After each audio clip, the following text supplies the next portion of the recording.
আজকে শেয়ার করব দুর্দান্ত স্বাদের ওল চিংড়ি। খেতে কিন্তু দারুণ হয়ে থাকে, একবারও অন্তত বানিয়ে দেখবেন যারা বিশেষ করে বানাননি।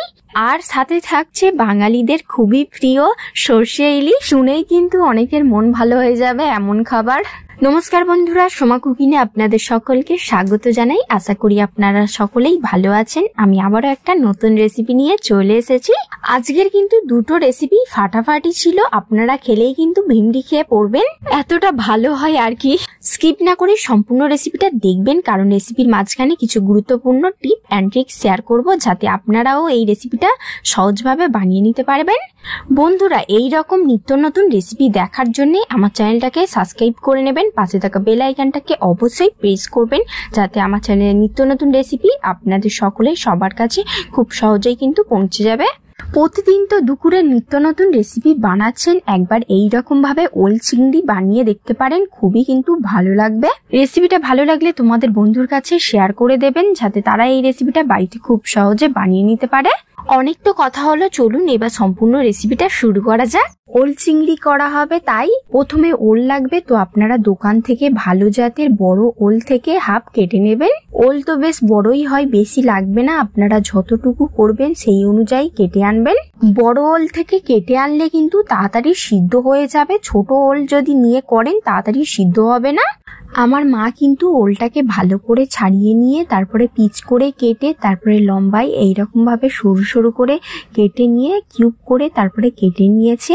ওলটা কিন্তু বেশি সরুও হবে না আর বেশি মোটাও হবে না, এইরকম ভাবে কিউব করে পুরো ওলটা কেটে নেবেন। ওল চিংড়ি বেশি করব না, তাই অল্প করে ওল কেটে নিয়ে নেওয়া হয়ে গিয়েছে। আপনারা যদি বেশি করতে চান তাহলে বেশি করে কেটে নেবেন। তারপরেই ওলেতে দেওয়ার জন্য একটা ভালো দেখে বেগুন নিয়ে নিয়েছি। বেগুনটাকে এইরকম ভাবে মাঝখান দিয়ে কেটে দিয়ে দেবো, একটা বেগুন দিচ্ছি এখানে। তারপরে এই ওল চিংড়িতে পেঁপে দেবো, হ্যাঁ ঠিকই শুনছেন, পেঁপে দেবো। একটা ছোট দেখে পেঁপে ভালো করে ছাড়িয়ে নিয়ে এইরকম ভাবে সরু করে কেটে মাঝখান দিয়ে পিচ করে দিয়ে দেবো। এখানে কিন্তু আমি হাফ পেঁপে কেটে দিয়ে দিচ্ছি, আর আপনারা চাইলে একটা দুটো আলু দিতে পারেন, আমি এখানে একটা আলু দিয়েছি।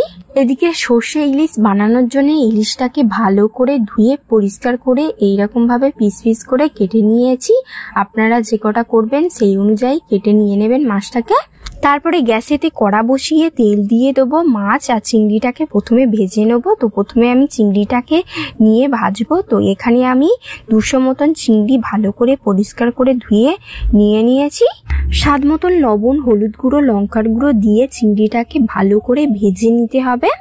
ভাজা হয়ে গেলে এইরকম ভাবে ভাজা হয়ে গেলে তুলে নেবো একটা পাত্রে। এবার ওই কড়াতে ইলিশ মাছটাকে ভাজার জন্য এখানে সর্ষের তেল দিয়ে দিচ্ছি, বেশি করে সর্ষের তেল দিয়ে দেবেন।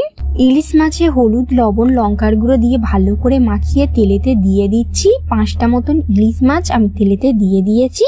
ইলিশ মাছের এপিট ওপিট হালকা করে ভেজে নেব, বেশি কড়া করে ভাজবেন না। ইলিশ মাছটা ভাজা হয়ে গেলে ইলিশ মাছের তেলটা চামচ দিয়ে আমি তুলে নিচ্ছি। প্রায় অনেকটা মতন তেল তুলে নিয়েছি, ভাতের সাথে খেতে বেশ দারুণ লাগবে। তারপরে মাছটাকে আমি তুলে নিচ্ছি। এবারে এক্সট্রা তেলেতে আরো কিছুটা সর্ষের তেল দিয়ে দেবো। তারপরে একটা কাঁচা লঙ্কা চেরা আর 1-2 চা চামচ কালো জিরে দিয়ে দেবো তেলেতে।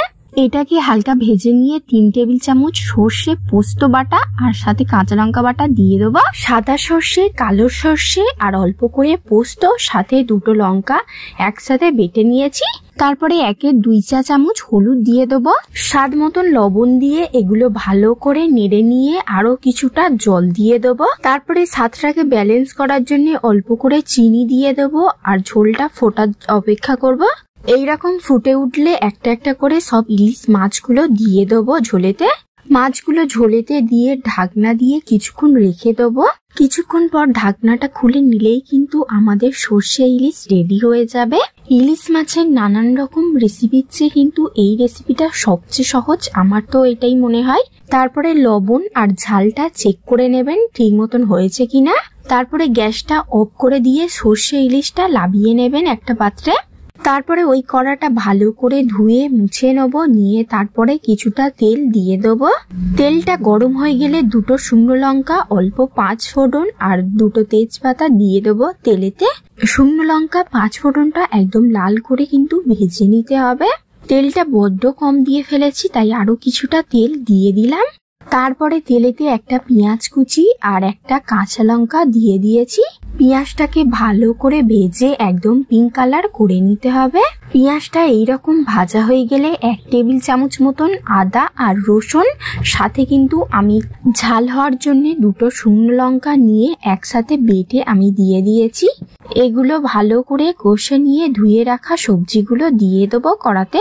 এবার সবজিগুলো ভালো করে কিছুক্ষণ নেড়ে নিয়ে ভাজতে হবে। ভাজতে ভাজতে যেন হাফ সিদ্ধ হয়ে যায়, তলার দিকে যদি চুয়ে যায় তাহলে সামান্য জল দিয়ে ভাজবেন। আদা রসুন বেটেছিলাম তার জলটা দিয়ে ভালো করে ভেজে নিয়েছি। ভালোভাবে ভাজা হয়ে গেলে স্বাদ মতো লবণ আর 1 চামচের একটু বেশি হলুদ গুঁড়ো দিয়ে দেবো। যেহেতু আমি এখানে লঙ্কা দিয়েছি, সাথে লঙ্কা বেটেও দিয়েছি, তাই আমি আর ঝাল দেব না। মশলাগুলো সবজির সাথে ভালো করে নেড়ে নিয়ে তারপরে ভেজে রাখা চিংড়িটাকে দিয়ে দেবো। কড়ার তলাটা যাতে চুয়ে না যায় তার জন্য আরো কিছুটা জল দিয়ে ভালো করে নেড়ে নেব। তারপরে সবজিগুলো সিদ্ধ হওয়ার জন্য প্রায় অনেকটা মতন জল দিয়ে দেবো, সবজিগুলো যেন ডুবে যায়। সবজির সাথে জলটা ভালো করে নেড়ে নিয়ে 1 চা চামচ সর্ষে বাটা দিয়ে দেবো। এইরকম ভাবে যদি আপনারা বানান খেতে কিন্তু দুর্দান্ত লাগবে। বন্ধুরা, আমার রেসিপি তোমরা কোথায় থেকে দেখছো কমেন্ট করে অবশ্যই জানাবেন। তারপরে ভালো করে নেড়ে নিয়ে ঢাকনা দিয়ে রেখে দেবো সিদ্ধ হওয়ার জন্য। প্রায় কিছুক্ষণ পর সিদ্ধ হয়ে গেলে ঢাকনাটা খুলে নেবো, আর ঝোলটা যেন একদম এইরকম হয়, মাখা মাখা। তারপরে নেড়ে নিয়ে স্বাদ মতো লবণ আর ঝালটা চেক করে নেবেন। এইরকম ভাবে ওল চিংড়ি একবার বানিয়ে দেখতে পারেন, খেতে কিন্তু বেশ দারুণ লাগে। চলো একটা পাত্রে তুলে নিই তরকারিটা। কত সুন্দর দেখতে হয়েছে দেখুন। দুটো রেসিপি খুবই সহজ, অল্প কিছু উপকরণ দিয়ে বানিয়ে দেখালাম।